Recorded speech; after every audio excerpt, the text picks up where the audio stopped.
Hi friends, ఈ sticker అయితే road పక్కన ఎవరో పడేసారో తెలియదు కానీ అది రోడ్డు పక్కన ఉంటే మేమైతే ఉండలేక దాన్ని తీసి క్లీన్ చేసాం.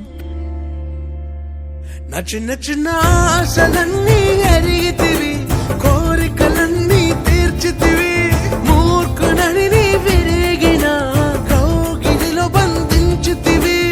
ఆశలన్నీ అరిగితివి, కోరికలన్నీ తీర్చితివి. ఇప్పుడు ఇది మా హాస్టల్లో ఇంకా బాయ్స్ అందరికీ, ఇంకా కాలేజీలో అందరికీ కనిపించేలాగా మా హాస్టల్ ఎదురుకుంటా గోడ పైన అంటించాలనుకుంటున్నాం. ఒకసారి చూడండి.